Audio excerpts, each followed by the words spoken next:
Now, while I have this stuff on my mind, and I've noticed a few other people that are saying things like, I haven't overcome, I haven't forgiven. Um, what are some other comments? That I blame the wealthy people. And it's when you see the events that I've experienced and you need to overcome the problem. Um, First of all, you do see counselors. You will get help. You'll, that's the first instinct you'll go to. So any help that's out there, you'll be talking with them. So I'm going to do a little bit of psychology on this problem. And a lot of professionals out there will say, I'm not educated enough to make this diagnosis. But if you go and visit them enough, and you end up reading a lot of their books, um, that does give you more information, especially if you've experienced the problem, than somebody that's educated in it and doesn't even realize that most of your psychiatric medical system that's out there is designed strictly to make you think a problem is solved when it's never ever solved. It's all about life is not fair, and make the best out of it and accept and allow, and um, the whole controlling what you think about in our medical systems is all about ignoring all of the major issues in the world. You can't change City Hall, you know that is, so any medical profession that would say I don't know what I'm talking about, I would basically question your education that you got, and you only think you know something because you got a piece of paper, and you spent a lot of money on a student loan, and you paid a lot of money to find information that, oops, you might be a little wrong. Because that's, I mean, Canada is doing really, really well, but there's a economic problem globally, and we've got free trade. We are completely tied to the matrix of this global economic system, and our whole economic system is designed like a monopoly game. And Canada's looking like we own Boardwalk and Park Place. If we are financially doing well, something's wrong. And with my experience and seeing all of the systems that are going on, um, you get to see a little different picture. Now, um, while I see some challenges that my ex-husband is dealing with right now, and I am his enemy in his eyes, but I'm not his enemy. And I'm not the enemy of my children at all. But I can see that my children um, desperately wanting their father back. The relationships are getting strong, and I'm really, really supportive of that. But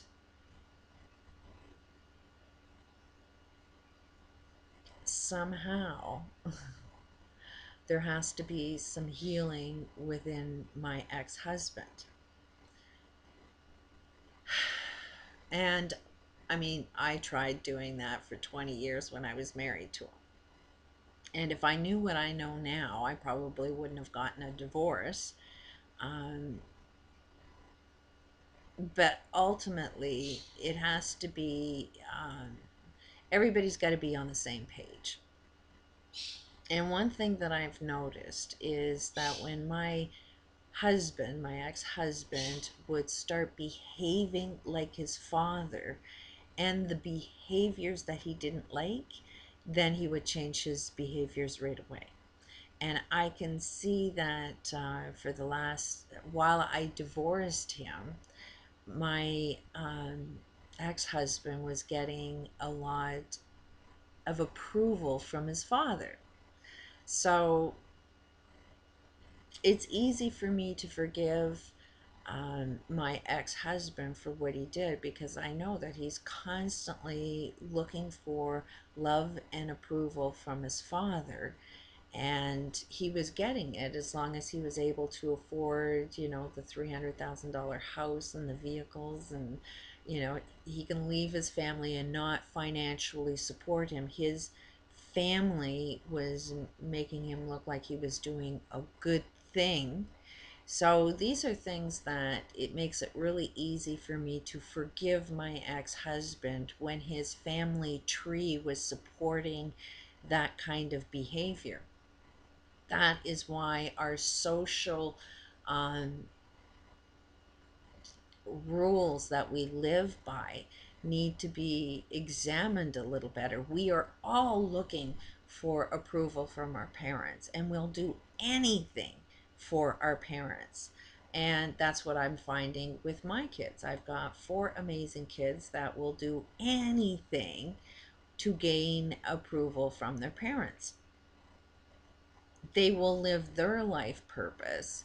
They will do things their way, but will always want their parents to be happy. And, family is more important than we really, really realize.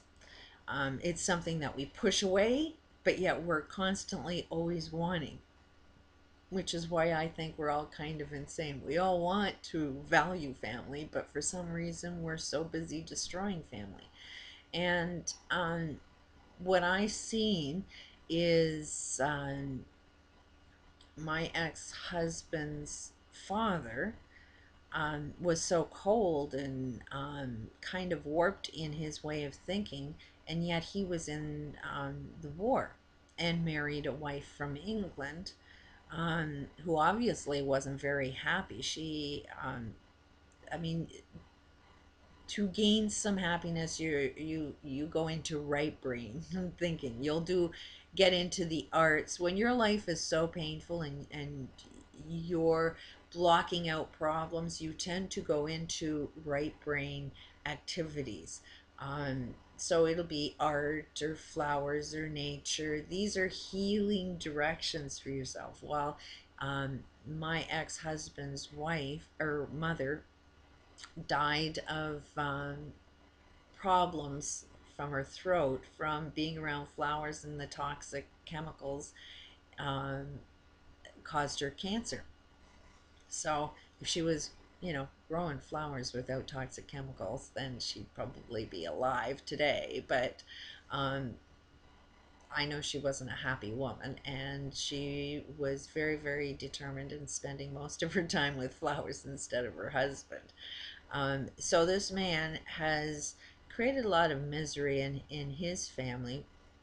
And then we see this generation repeating itself, where now my husband is not giving his children respect, just like his father didn't show his son respect, and tell them that he was valuable and loving, and you know accepted him for who he was, and just loved him for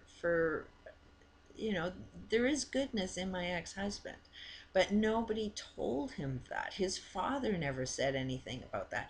There's one aggressive sister that's manipulating and, financially better off, was involved in a school, private school. Meanwhile, she finds it acceptable for her nieces and nephews not to receive child support, basically meaning, her nieces and nephews can go to school hungry, being the children that need free breakfast when they go to school. This is where this is the sister who gets a lot of praise from that family. If you are financially manipulative and controlling and kind of um, will stab people in the back to earn a profit, then you are accepted in that family. So it's really hard for that family to find something loving about my ex-husband because he's not manipulative and controlling. All of the bullshit that I experienced was his new wife, that he just signed the papers to it. But I know he'd be a loving father. But this is how you can see the patterns being repeated, that he doesn't know how to love his children now. There is this awakening that says pay attention to your now. Okay, your now is, don't pay attention so much to your past, your family tree, your parents. If they don't want to love and accept you, then you need to learn how to love and accept yourself, and focus on the family that you have immediately. Um, the system, everything that's wrong is dependent on you not valuing family. That, I mean, what ends up happening is, as long as a family is divorcing and you can keep money um, in the pockets of one person, one side of the family members, then they get to buy the luxury type items. And that's how this economic system is functioning, is like, as long as you're spending money you don't really have, then there's a CEO that's laughing all the way to the bank. And so this is why, okay, it, we won't stop this train, because it's giving people jobs.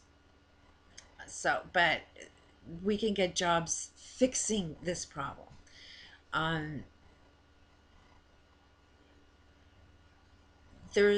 I think that instead, when you start seeing a family breakdown, there should be a different way of getting a divorce. That you should be responsible and accountable and loving. If you feel that you need to get a divorce, then there should be new um, divorce type systems, that you need to find civil ways of respecting family if your family breaks up. And if you can't do so, then as soon as one person complains, then there should be a mediation type process.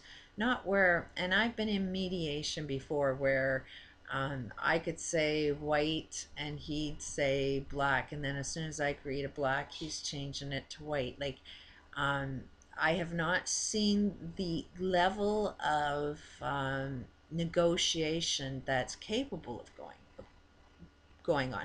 Problem solving um, is where all sides win.